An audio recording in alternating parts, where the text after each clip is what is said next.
Warning, Star Trek From the Holodeck contains adult language and discussions. If you're easily offended, do not continue to listen. Lock and load! Fire!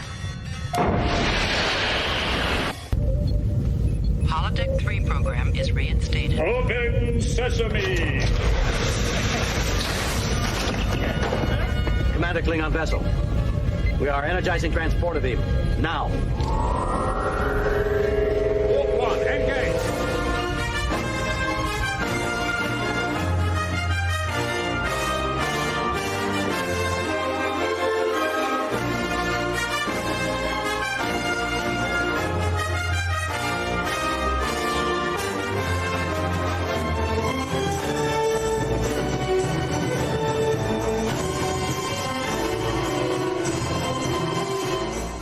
Hello, welcome everyone. Welcome back to Star Trek From the Holodeck. We've been away on holiday break, which I think all of us needed those 6 to 8 weeks off.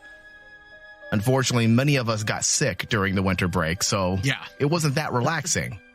It was more or less healing. And now we're trying to get over the sniffs, the drips, and the coughs. So if I have to suddenly turn my mic off in the middle of the show, please don't be alarmed. Also, if I forget to turn my mic off and you just hear coughing all over the place, I am very sorry. I apologize now. Where's our medical shots from like Star Trek where they just would walk up to someone and then just... I need a medical tricorder. Medical tricorder, please. We need an what is it? EMH? EMH. It's emergency medical hologram. Yeah, I need one of those. But can I make my hologram look like I was waiting. T'Pol? I was waiting. I was gonna say you would probably make the EMH into T'Pol. Yeah, why a bald guy? Come on, I look like I look at an old ugly guy every morning in the mirror. Why do I want to see that? See that? Please, emergency sexy hologram, please. I'd have mine to be Jerry Ryan. I need my penis checked again. What's wrong? Nothing. Why don't you tickle it a little bit and jerk it just to make sure it works? Mike, this is not how this hologram is supposed to work. It will do whatever I say. I am Captain Harvey Weinstein here. Hello, everyone. Welcome. All right. So if you are a new listener to the show and you have found us because you are all into Picard, well, welcome. I am Michael Flores, your host, and in the studio with me forever is David Chabon. Hello, David. Hello, everyone. Yeah, so we're back. The network typically closes down shop completely from mid-December to mid-February, but we do come back partially for TV events and shows, and this is definitely an event worthy of coming back early from our winter break. We are going to be discussing and breaking down the very first episode of Star Trek Picard. There has been a lot of speculation about this series. How will they handle the obvious Kelvin Timeline connection because of the Romulan supernova? How will the aftermath of Nemesis factor in? The death of Data. There are a lot of things that are going on within the mind of Super Trekkies. I know I'm including myself in that equation there. There's just so many things are being thrown at me. Like, well, how are you going to do this? How are you going to do this? How are you going to deal with that? There is so much Star Trek canon that is very deeply connected to Picard as a character. So it has created a lot of questions. I know my mind was spinning with how the showrunner, Michael Chabon, is going to do this. Yeah. And quite simply, the answer is very delicately, right? I was surprised, actually, he was tackling it very delicately. I was expecting, them to just ram it in because shields up. But like, honestly, the questions that you posted, that's a lot to ask to try to solve. Right? Prepare for ramming speed. Yeah. What is Chabon Worf from First Contact? First Contact. But First Contact, not Forced Contact. What world, David? Are you not here?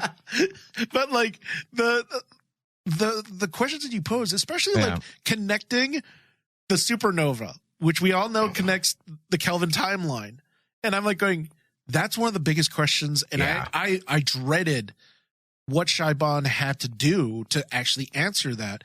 And you're right. Actually tackling it more delicately made more sense. Yeah, you have to be very careful. You don't want to go to ramming speed just yet. You need to slowly ease the audience in. And before we jump into the nuances of the episode, I want to say, as a Star Trek fan, not a critic, I feel like there was an earnest effort from Chabon and his team to deliver an authentic piece of Trek. And that's what I was looking at more than anything, more than my fan wants. And we can be real here for a moment. Every single one of us Star Trek fans, we're always going to have our fan wants. Yes. But we cannot allow our fan wants to take over, or I should say, not allow us to see a good story unfold, because it may not be exactly what we had expected or maybe even wanted. And the way the episode started, moving towards Enterprise D, which was that's a nice little fan moment. It was nice. Moving towards Enterprise D and into 10 forward. Essentially picking up where the TV series had ended with a poker game. If people don't remember that, that's how TNG ended. They all sit down to play poker, and having Picard say in those very opening moments when he's playing poker with Data, I don't want the game to end. Yes. That hit me. Well, it reminded me of like that same game you're talking about, the way they ended, where Picard looks at his crew and says, I should have done this sooner. And at the end of the end of the season. End of the season. Yeah. And then you go to this where he goes, I don't want the game to end. And I'm like going, oh, that hits you right in the feels, especially when you take into context that the last time we ever saw this type of scene was he was surrounded by his entire crew. And then you parallel that with him and just Data. There's no one else. It's just him and Data, and they're playing poker. Which is very appropriate. Let's just be real here. That's another thing that I had been wondering how they would handle, and we'll get into that also a little bit later in the show. But the way they handled the Data equation was definitely welcomed. It was something that I was hesitant about, because I feel like the way Data's story came to an end, I know Star Trek fans have their issues with Nemesis, but from the Data side, I was satisfied. I was happy seeing the relationship between Picard and Data end the way it did. It ended with a sacrifice, a human response. Yeah. A robot wouldn't make a decision like that. A simple android wouldn't make a decision like that. He sacrificed his life for his captain, for his best friend. And the way they ended his story, I felt was heart-touching. It was appropriate for the run of Picard's story and Data's story. And I didn't want them to mess that up. And the way they continued it so far in this episode, I was very pleased. Yeah, because they paid homage to it, honestly, because showing the fact that Picard, not just as a captain, but as a human being, that's how that sacrifice affected Captain Picard, was that his friend sacrificed himself. I love the fact that during the episode, when Picard ever refers to Data, it's almost like his best friend. It's his best friend that basically just sacrificed himself. Yeah. And You're right. You're right, Dave. And I know some Star Trek fans might not want to hear this, but towards the tail end of TNG and definitely all the movies, the highlights and the focus was Picard and Data. Their relationship, Data's journey to understand humanity and to learn what it's like to be a living life form. That was the focus towards the tail end of TNG. I'd say the last 3 or 4 seasons and moving into the movies. And when you're looking at Star Trek as a whole, all of Star Trek is like that. The original series focused on, yes, the ensemble, but for the most part, they focused on the relationship between Spock and Kirk and McCoy. TNG focused a lot on the relationship between Data and Picard. Deep Space Nine was, for the most part, a very true ensemble cast and never favored one person over the other. But then you look at Voyager. It was, for the most part, the Doctor, Janeway, and 709. Those were the characters they truly focused on. They tried to focus on other characters for the opening couple seasons, but it just didn't connect with the audiences. It didn't work. And the thing about Data himself, Data's journey himself is like one of the most important, to me, is one of the most important things of TNG, is because Data's journey into understanding what it takes to be human, this synthetic life form trying to understand what it is to be human, and then culminating in Nemesis, where he basically makes that decision that I'm going to do this because I want to save my friend. Yeah. And it's such a human thing to do.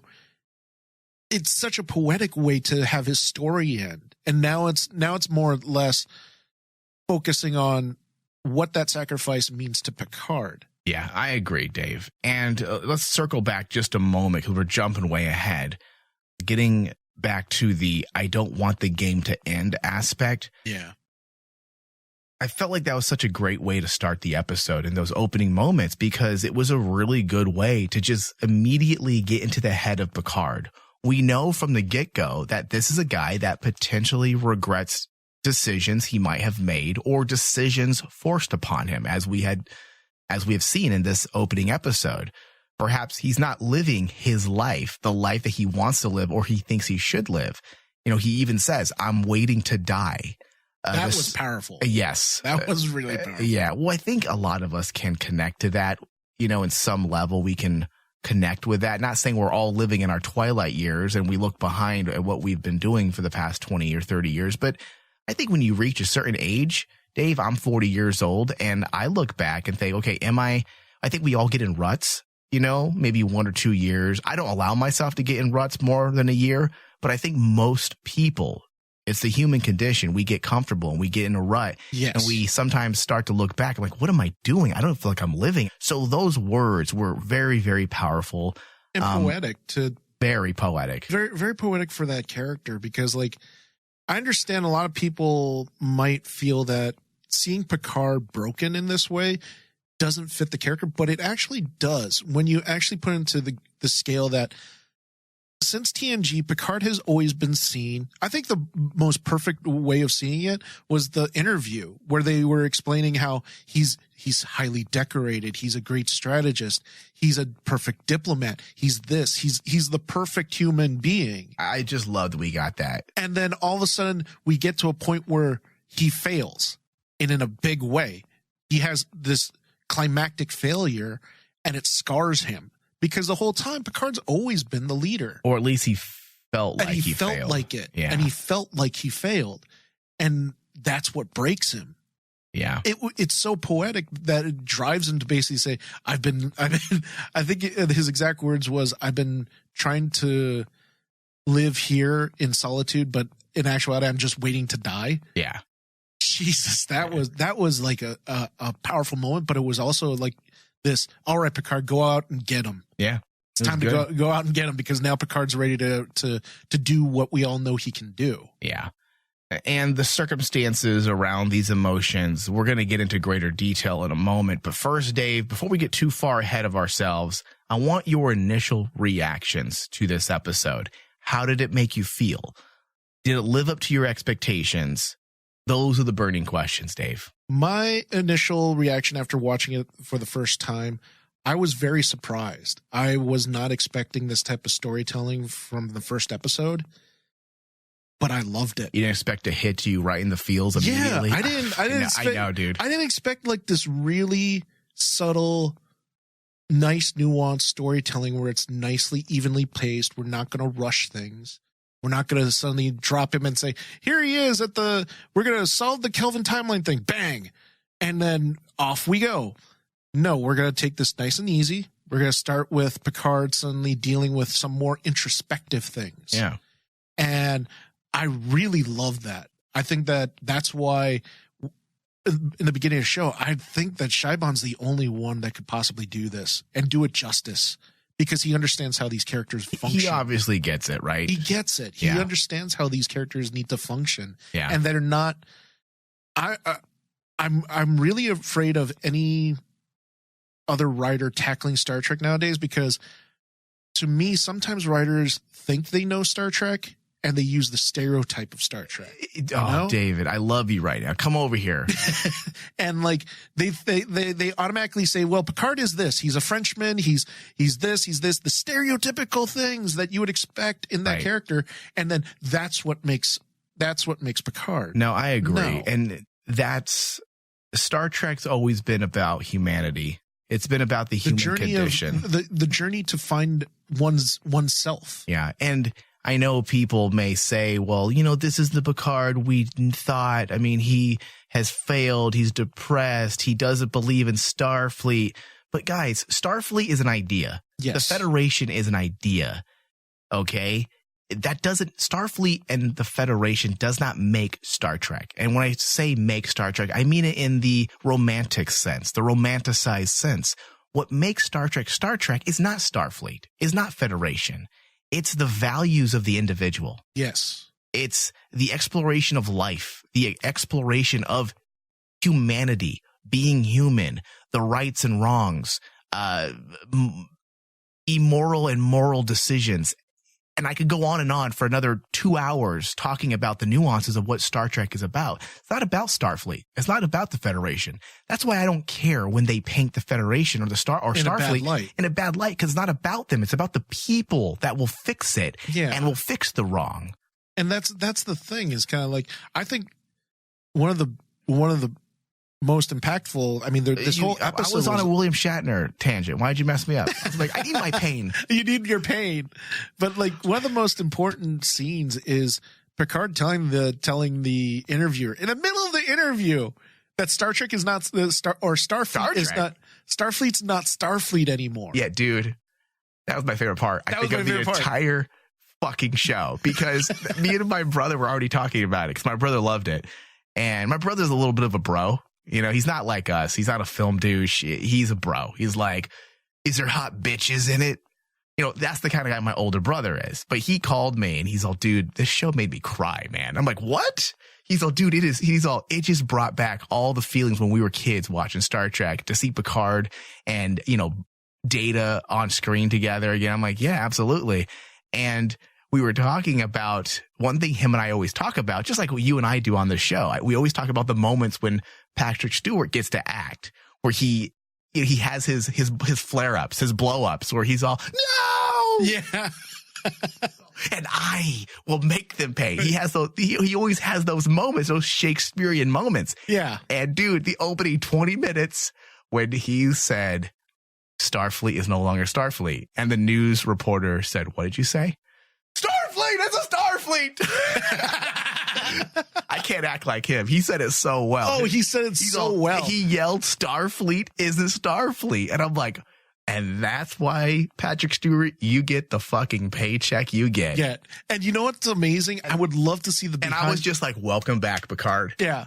And I would love to see the behind the scenes of that scene with the interviewer. Yeah. Because Patrick Stewart, I'm sorry, if I was actually the actor opposite him and he's doing that, I would probably be like the interview too and say, shit, what do I do? I mean, did you notice, probably a real natural reaction. It was a natural reaction. Like that interviewer just has this this real reaction that I love, where she's like going, holy shit, what do I say? I can't say anything right now. Yeah. And she brings her hands up and I'm like going, I would be the same way because of how good Patrick Stewart just dropped the mic on his acting performance in that scene.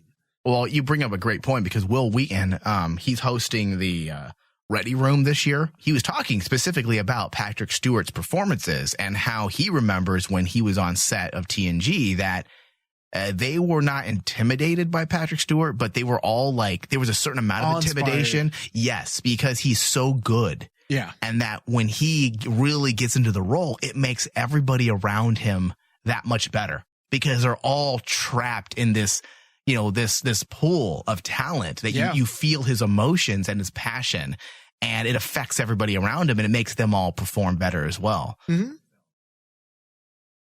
And if you think about it too, is like going back to like thinking about like the TNG scenes with some of the actors who are, say, less than talented, like Will. Oh, come on. I'm sorry. But like we all know that the most powerful scenes Will ever had is the ones where he shares with Patrick Stewart. Like, I don't know why. And when I think about it now, the scenes of Will Wheaton that I love when in is when he's acting opposite Patrick Stewart, because Patrick Stewart is drawing more raw emotion out of him than as if he was by himself. Like nothing. Yeah. Well, nothing. One of the best Will Wheaton scenes that pop in my head is when there's an episode where Jean-Luc visits him in the Starfleet Academy. Yeah. And Jean-Luc is telling him about how he needs to make a decision. Honestly, he needs to make a decision. He's not a little boy anymore. He's not the ensign on the bridge of the Enterprise. He's in Starfleet Academy. Be a man. Make your dad proud. And I remember that scene so vividly now. It's like, yeah, it's the scenes when he's sharing time with Patrick Stewart that Will Wheaton, his acting chops just go up like amazing levels. Yeah. Like, I just remember the look on his face when he's being scolded by Jean-Luc, and Will looks like he's crying. He's going to cry. Probably was. I would have. And like, I like the fact that basically it's amazing nowadays that people talk about Patrick Stewart's acting more now than I know back in the past. Because he's always been great, but the whole love affair with comic book movies is what's really given him that mainstream little nudge because of being involved with the X-Men franchise. That's what the kids know him from. Yeah. You know, and hey, it's our gain as well. His popularity has paved way for the return of this series. Or the return of Picard, I should say. All right, so let's talk about the big question we've all had since it was revealed that Picard had left Starfleet. Now, they are using that Romulan connection we've been talking about since day one. The dwindling power and grip of the Romulan Empire was something that was covered in Nemesis. And, of course, the destruction was used as the very catalyst for the 2009 J.J. Abrams reboot. Yeah.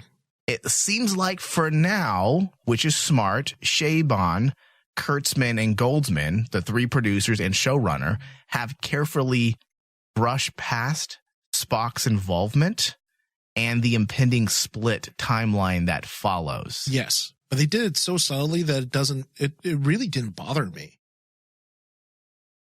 It didn't bother me because it's not necessarily crucial to what is happening to Picard. Yes. And I think that's smart. Now, eventually they can cover it. It would feel odd for them not to talk about Spock because Spock's involvement within the Romulan people is very well documented throughout the run of TNG. Yeah. And then, of course, in Star Trek 2009, the 2009 reboot, before the split timeline had happened, he was working with the Romulans to help save them.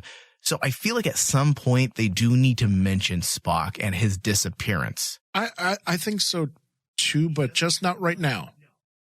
Right. Not because, right now. Can you imagine to, like, let's say the layman, which, let's be honest, there's going to be a lot of newcomers into Star Trek. There will be a lot of newcomers who may not have watched TNG and Star Trek Voyager and the original series and all the movies. In fact, I already know there are because I've read the comment section of people who are just now getting into Star Trek because of Patrick Stewart and them being a fan of his work over the last several years and wanting to check out Picard.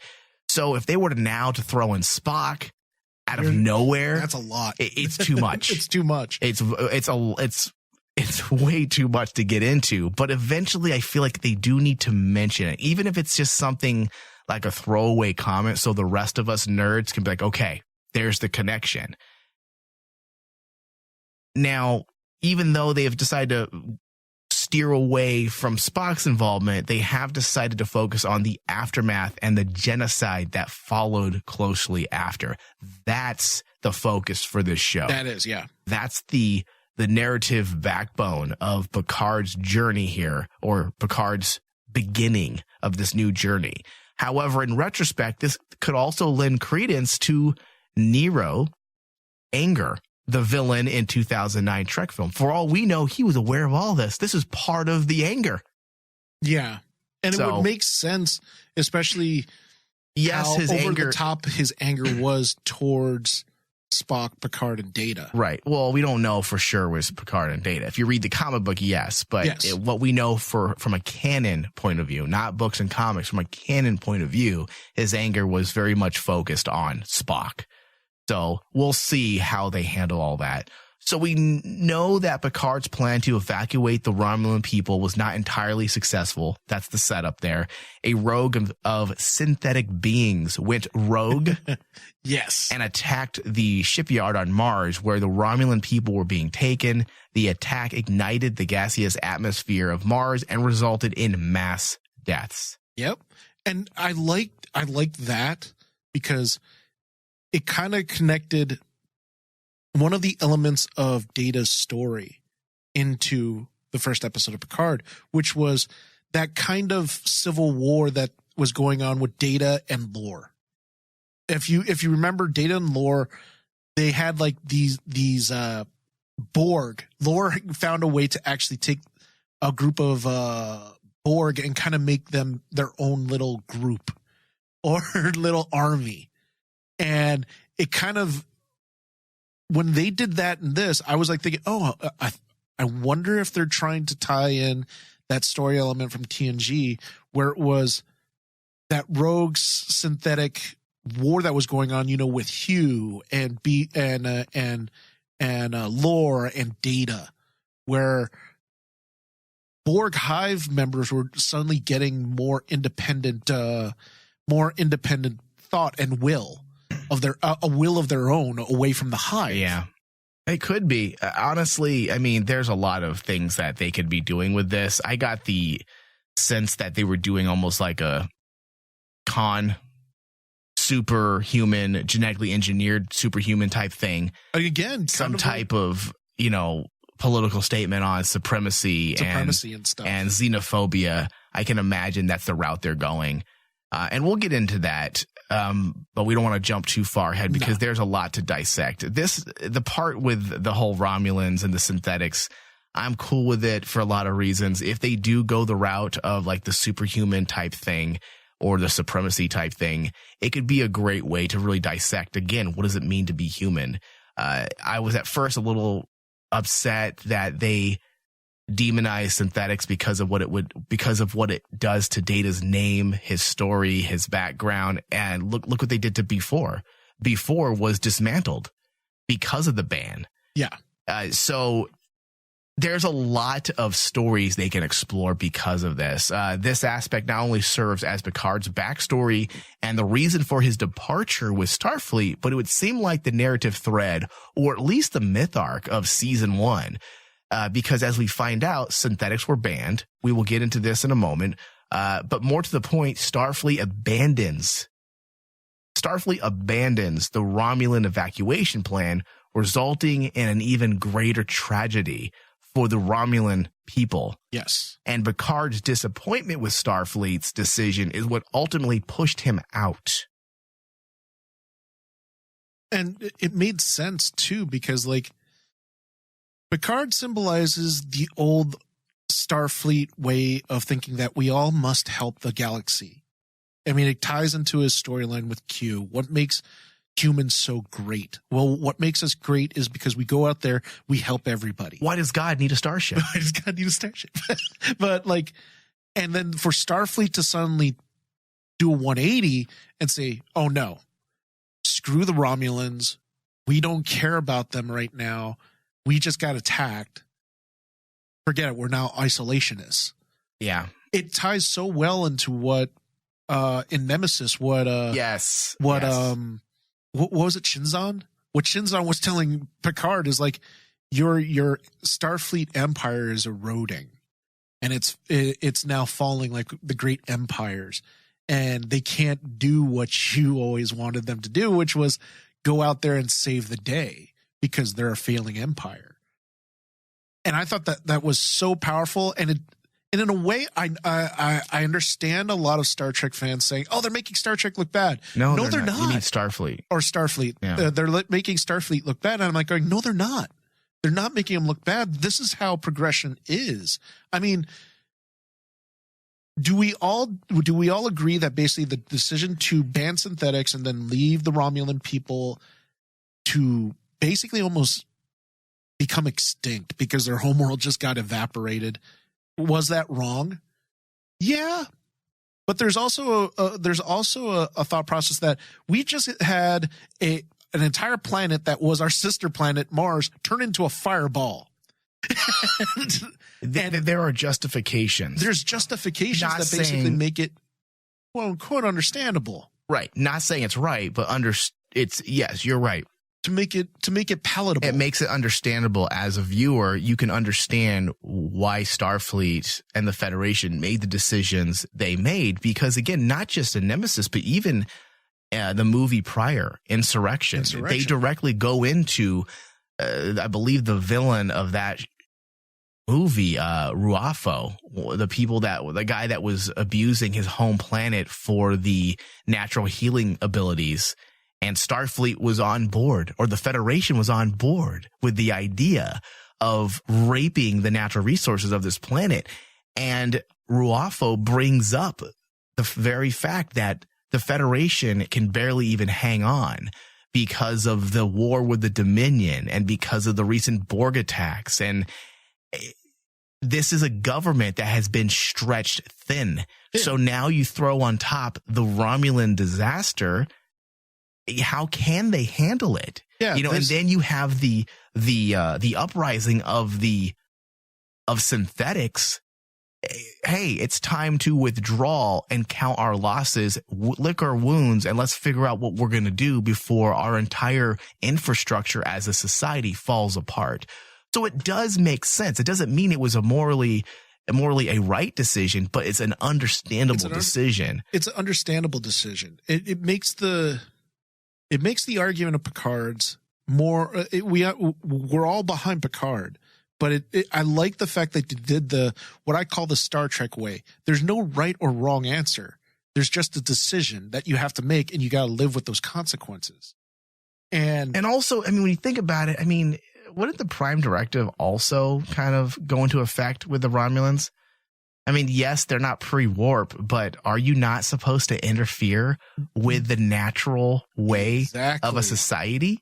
Yeah, are you supposed to help them? Shouldn't you allow them to naturally just cease to exist? I mean, that's the Prime Directive, it's the right? Prime Directive. I could be misquoting the Prime Directive or getting it wrong, but I'm pretty sure it doesn't just pertain to pre-warp society. It involves any involvement with the natural progression of a society. I would love during this season if Chabon actually tackled that question. The Prime Directive. The Prime Directive. If he does that, I will love this season to the end of time. Yes, Dave, because it's already an iffy law. It's an iffy law. It's something that I understand from a practical standpoint. It makes perfect sense.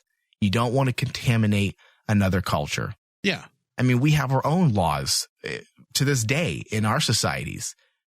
It makes sense, but when do you break that law to save lives? Or do we go back to Darwin's theory of the survival of the fittest?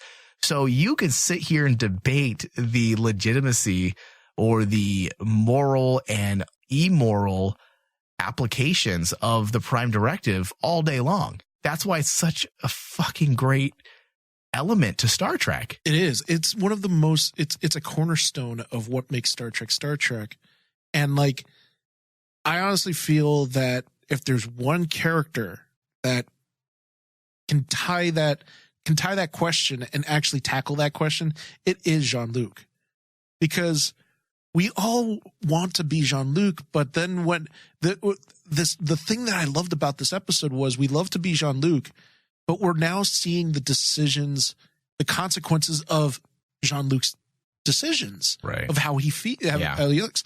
And then it questions, do we really want to be Jean-Luc? Because guess what? No! Did he make the right decision? Maybe not. Yeah. And then but the best part by far when I did that, when Picard did that and I was on there, it's amazing to me that a lot of Star Trek babies out there Yeah. I just don't care. No, Jean-Luc's always right. He's never wrong. I'm like, Starfleet. Really? How dare you ruin Starfleet, potty mouths? Yeah, I'm just going to say it. I hate those type of fans. I hate those type of fans. Just sit back and enjoy it. And if it's not an abomination to Star Trek, just take it for what it is. Can you imagine some of these fans, Dave, would be happy getting TNG on repeat for the next 30 years, the same thing over and over and over and over. You have to progress. You have to evolve with the times. The whole point about Star Trek is it's not just watching the Discovery. This sounds dramatic, but it's not just about the discovery of those characters that we watch on the screen, but it's also kind of like Roddenberry's writing is supposed to make us think and discover something inside of us, right, as the audience. Right. And if you can't do that, then it's obvious that you're afraid of what Star Trek really is about. Yeah. Discovery of oneself. Yeah. Building your own moral compass. 7 and 9 discovered the nuances of her own self several times. I discovered myself. Oh, wow. with 7 of 9. All right. So let's move a little deeper into the story. It looks like we are using synthetics as a way to explore the thematic side of the story. As it is now, there's a lot going on. We have the statement made loud and clear by Picard during his interview that we are trying to save lives. There's no distinction. When the reporter asks him about saving human lives, or Romulan lives, I should say, he says, we were trying to save lives. There was no distinction between human or Romulan. That was definitely a statement. Whether or not they will continue down some story pertaining to immigration or refugees, or the fact that a lot of people feel that the U.S. has become a bit of an isolationist nation, we'll have to wait to see. Or it could just simply be something that adds weight to Picard's resolve, and that works just fine for me as well. I do have some ideas based on some red carpet interviews, but I don't want to spoil anything just yet, so I will hold off until we have more to go off on. But apparently, the writers are using more relevant political scenarios. Yeah. To craft some of the major building blocks of this season's narrative. The only thing that I would say about that is I hope they do it justice for Star Trek, because Star Trek has been doing this for a very long time. This is not new, because there were people complaining, Dave, when they had read some of these red carpet reviews. Patrick Stewart had said something very specific, and it pissed people off immediately. My older brother sent me a text message and saying, oh, here we go. The woke generation is going to now F up Star Trek. And I said, dude, I'm like, I hate the whole thing woke. Because it kind of like, there's nothing wrong being woke. Let's just be honest here. Like, there's nothing wrong being woke. No, now, if your woke mentality disrupts everything because everything needs to be a certain way that you deem it should be in terms of liberal politics, then go fuck yourself. But being woke isn't a bad thing. And I told my brother, I'm like, dude, first off, and again, he's not a thinker, you know? He's not my older brother. Not like he's a very intelligent person, but he's not a thinker. He's not an academic. And I said, dude, I'm like, Star Trek's always been woke. Yeah. If you want to put it in those terms, Star Trek has always pulled from headlines. It's always done. The writers have always pulled from political headlines and used it to craft stories that would feel more real and true to life. Because again, we're dealing with the nuances of humanity. So I'm okay with them pulling from relevant headlines as long as I don't feel like they're getting on a soapbox. If I feel like they're getting on a soapbox and pointing down to people, telling us how to think, then I'll be annoyed. But honestly, I just don't see them doing that. I don't see them doing it because Star Trek prides itself, honestly, dude, when you think about it, on its ability to tell stories that are social and political statements. Right. But without pointing a finger at you. We're not going to stand on soapbox. Yeah. Star Trek has always been good at that. And do I think that Michael Chabon can do it? Absolutely. He can do this. The question becomes, can other writers do it? Right. Because once Chabon says, okay, my writing job's all done, moving on to the next one, it really comes down to, do we have faith in the writer? Yeah. And right now, I have faith in Michael Chabon. I mean, everyone does. If you read the red carpet reviews, I mean, they have talked glowingly of how the writing team has tackled Picard. Yeah. And give props to Patrick Stewart. Patrick Stewart's in there too, trying to give his input, because this is an important character to him. But Patrick Stewart's always seemed that type of person to understand what proper good writing is. Proper good writing. Proper good writing. Oh my God. I should be. What about proper good speaking? Proper good speaking. I get what you're saying. And Dave, I mean, it says something about Michael Chabon when Patrick Stewart had passed on the project already. He originally said no. And then Michael Chabon had put together some ideas, some writing, some script notes, and had asked Akiva Goldsman and Kurtzman to forward it over to Patrick Stewart one last time. And Patrick Stewart read it, and then he said, okay, he'll do it, because whatever Chabon had written, it connected with Patrick Stewart. So obviously Chabon has some insight into Star Trek. Obviously, I mean, again, the opening episode was pretty fantastically done. Oh, so it was wonderfully done on a writing scale. And like, it makes me really, now that you mention that, I really want to go back and just look at Chabon and read some of his original works. Yeah. I mean, it's worth doing. I'm looking at his resume right now, because I brought it up earlier. His resume. All right, are you gonna hire him? Hire him for a job? His basic credentials. Dude, he's won Pulitzer Prize, Nebula Awards. He won the O. Henry Award. He won the Hugo Award for Best Novel.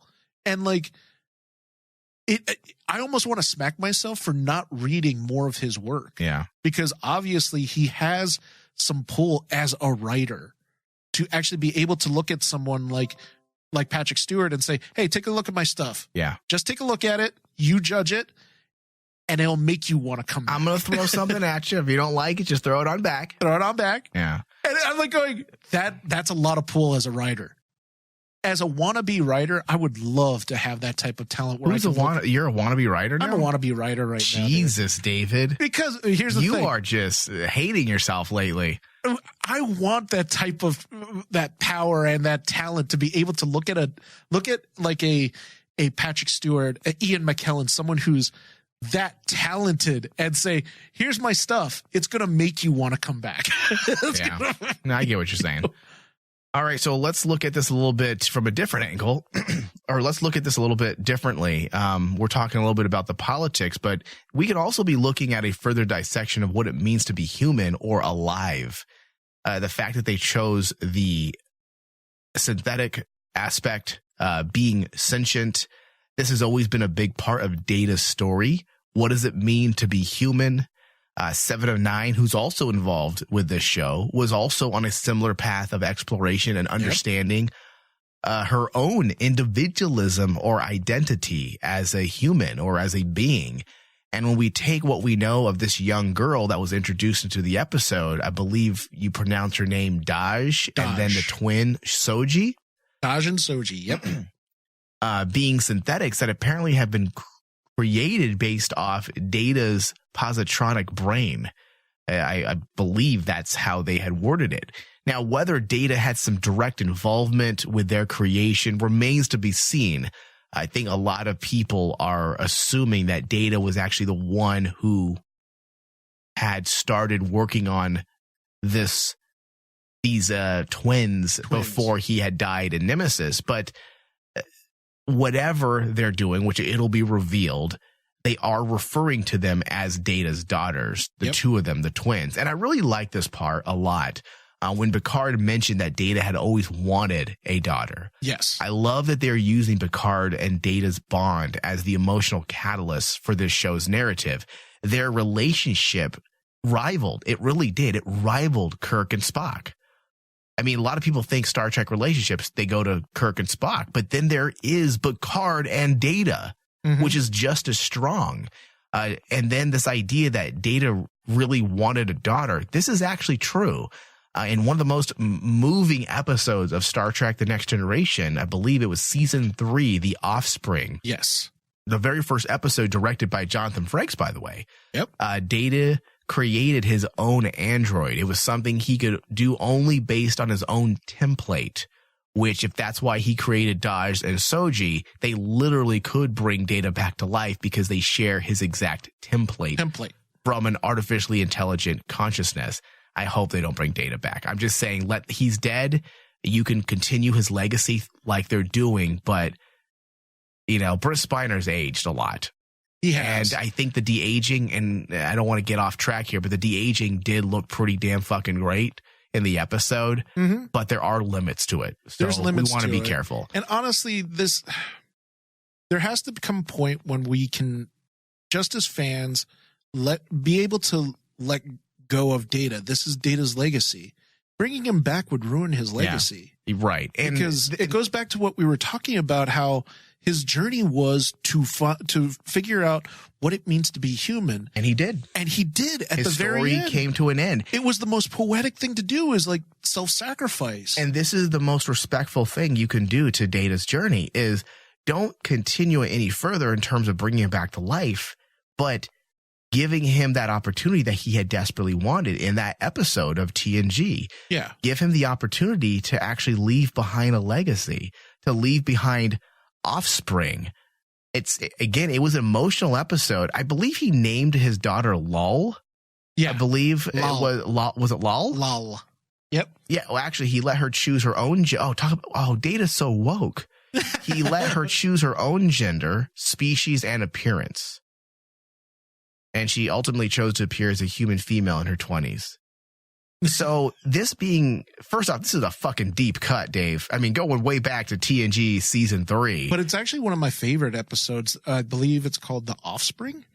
I said that. Yeah. Yeah. The episode itself is like one of my favorites because it has one of the best moments between Commander Riker and Data that I can remember, is where Commander Riker is talking with his daughter and Data walks in and basically does like I think he looks at him and says, "What's your intentions to my daughter?" And I'm like going, it's one of the funniest moments because it's like Data is actually understanding what it is to be human. Yeah. And it's when you have these moments, they may seem silly at first, but it's actually really important it's cool seeing that character just develop these feelings that we as the audience can understand. Yeah. And that's why, Dave, I don't feel like this was contrived. I know there may be people who may not be as in the know with Star Trek, and they may say, "Oh, that feels so forced. You gave Data a daughter."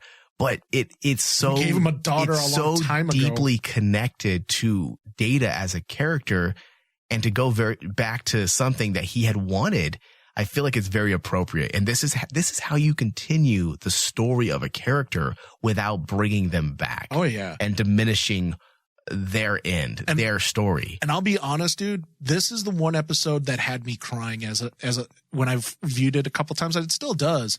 In the very end, that ending to The Offspring, when Data has to let his daughter go, that like made me bawl. Yeah. Like it made me cry because it was like, that's a sad way to end an episode. But this is Star Trek. You're supposed to be happy all the time. To be happy. But now when I look at it, it gets me in that feels that basically is so poetic, and it really does. Yeah. I love that episode because it makes Data's journey so cool. I agree. All right, so let's get even farther into the whole synthetic angle a bit more. This is also where we move into additional deep cuts when it comes to TNG history. The name Bruce Maddox that was used in the first episode of Picard, which, if memory serves me, he was a bit of an asshole, a little bit of a douche. He was also a character that was used in TNG, obviously. He was the person in charge of the synthetics, the synthetic department at Starfleet, and using that name in Picard is very appropriate because Commander Bruce Maddox also appeared in a single episode of Star Trek: The Next Generation And that episode was The Measure of the Man, the 13th episode of season 2. Maddox was a Starfleet science officer and cyberneticist working at the Daystrom Institute. Just like in Picard, he specialized in robotics and became interested in researching Data's positronic brain in the hopes that he could better understand the work of Data's creator, Dr. Soong. He was the sole voice of dissent when Data was granted entry into Starfleet, as he did not believe Data to be a sentient being. Yeah. The opinion came to be for, again, in The Measure of a Man, with the backing of a Starfleet admiral, Maddox came up with a proposal to completely disassemble an attempt to reverse engineer Data in hopes that he would discover the knowledge he needed to create new androids. Data obviously objected to the plan, as he wasn't confident that Maddox would be able to put his positronic brain back together. Maddox then attempted to have Data's objection overruled by having him reclassified as Starfleet property rather than a Starfleet officer, an individual. So Maddox is a bit of an asshole, which could be a little bit of a clue behind how the synthetics reacted. Mm-hmm. Did he play some part in their so-called rogue behavior? Did he instill some type of prejudice inside the synthetics? It might be, because if you think about it, the whole story about synthetics in Star Trek, in regards to, especially with Data and TNG, it starts with Dr. Soong. And Dr. Soong basically put a little bit of himself into Data, and that's what made Data and lore. When you say himself, his penis? That's highly inappropriate, Dave. It is highly inappropriate. But very woke. But like, the creator puts a little of themselves into their creation. So if we take that into Maddox, yeah, Maddox was a bit of a dick. I'm sorry. Trying to actually make Data into a piece of property was, that's face punching. Well, hey, listen, you know what? We did it for centuries to the black folk and women. So, I mean, but still, it is face punch worthy. Oh, absolutely. I'm not David. I'm not justifying saying, well, we did it. I'm saying that we have a history of being a bunch of assholes. So, yeah. So like, I was like, your idea that basically that a piece of Maddox might be into those synthetics, I like. Yeah. And I hope it does. I have a feeling, because Maddox was not a likable character, and he did a lot of questionable things in that episode. So I can easily see them spin it to where he becomes some behind the scenes villain that created this problem. Yeah. All right. So let's get into B4 and what happened with him. I know this was another big question we had kind of sad about that one. Yeah. And, you know, again, it's appropriate and it makes sense, but it is a little sad. And I had talked about this with my mom, who's a huge Star Trek fan. And I feel like if we had never returned to Picard, the way they ended with Nemesis and the idea that Data would live on in B4 because he downloaded his positronic mind. Yeah, his neural net into his brother. I think it, you know, how Data was whistling the song that B4 was whistling the song, I believe, that Data was whistling. So you get the idea that everything would be okay. That yes, Data died, but a part of him would live on in B4. Yeah. And that was great for the end of the TNG era, so we thought. But now moving forward, it's not over. This is really the best route they can go. And it would make sense if B4 was a subpar creation, a version of Data that wasn't as advanced. He wasn't as perfect as Data. Right. So they had stated that he worked for a time, but couldn't sustain Data's memory, essentially. Yes. And then they dismantled him once the whole synthetic aspect was banned. And dude, I mean, this whole thing, the fact that this has to be resolved. Synthetics, before the end of Picard, the synthetic ban has to be lifted, because it obviously, I think that's the point, because that's such an injustice to Data. It is. It's an injustice to Data. I think that's the entire point, because he had wanted to prove that he could be human. And now that if he was around at this time, would he be dismantled? Would he be banned if he didn't die? So it's a very interesting question to pose. But the way they handled B4, I felt it's appropriate. They answered the biggest question, because that was my biggest question, honestly, when it comes to Brent Spiner. In fact, I had said at one point, I don't think we're going to get Data. I think we're going to get B4. And now we can put that to rest. We can put it to rest because, like, for me, I was a little sad seeing B4, like, oh, he got all dismantled. Yeah. It's like, well, that answers our question, just like we said in Nemesis.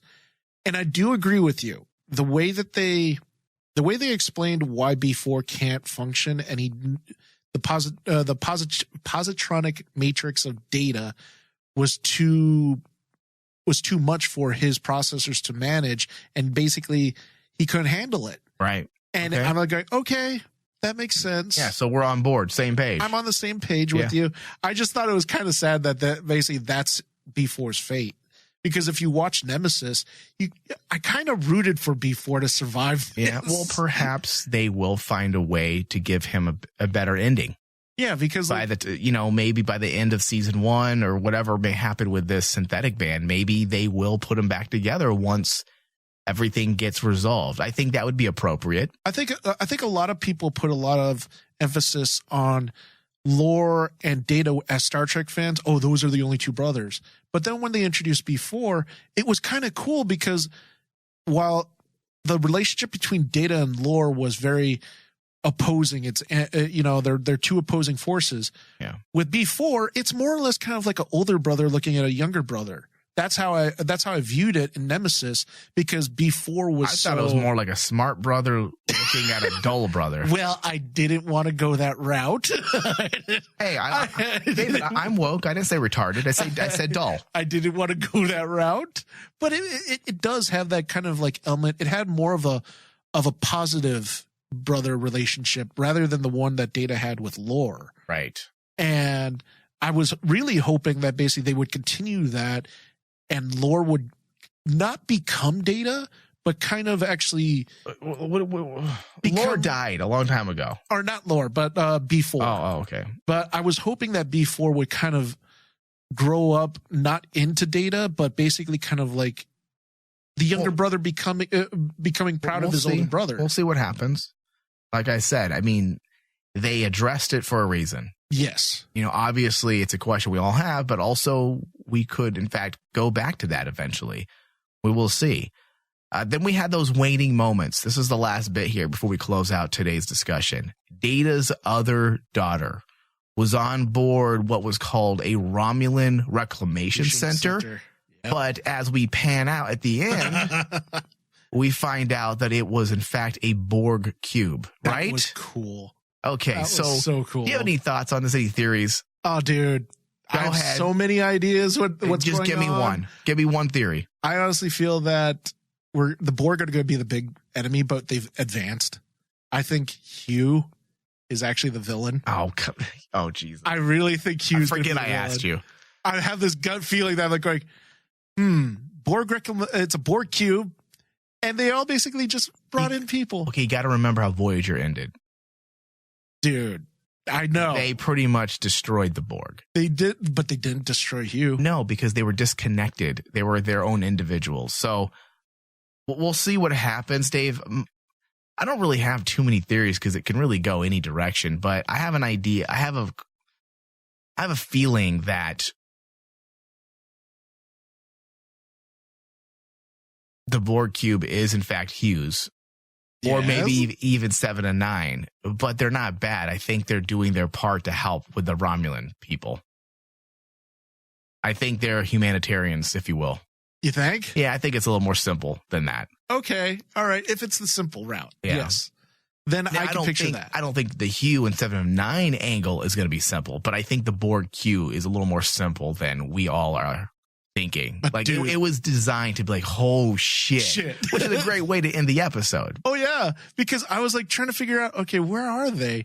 And it looks, all the architecture looks vaguely familiar. And when they start pulling back, I'm like, this is a rather large, oh crap, it's a large Borg cube. Yeah, I don't think the Borg will be the main villains of this show, whatever they end up doing. There could be some problems and some issue with the Borg. You kind of have to have the Borg around when you're dealing with Picard. Oh, when you're dealing with synthetics. I'm sorry, the Borg are synthetic. Yeah. All right, Dave, final thoughts and your grade. Okay. My grade for this, I love this episode. If you guys have not been able to tell, I love Star Trek. And this episode made me love it even more. I'm so happy Patrick Stewart's back. I was really worried about the character's legacy, and not just his legacy, but all the characters that I'd grown up to love, Data and the universe of Star Trek. And Michael Chabon has done a fantastic job just showing us, hey, we're gonna take care of it. Don't worry. Trust me. I'm a good writer. And a lot of the nuances they chose to do, I really enjoyed. I loved the whole. One of my favorite scenes was actually when Picard goes back to Starfleet and he goes into that archive and you see all the little nods to TNG, where they even had the banner of Picard Day, which is hilarious. Captain Picard Day was cool. And then all that stuff was fantastic. My final grade for this episode is I'm not going to give it 100 because I don't want you throwing your screen at me. But I am going to give it a solid 95.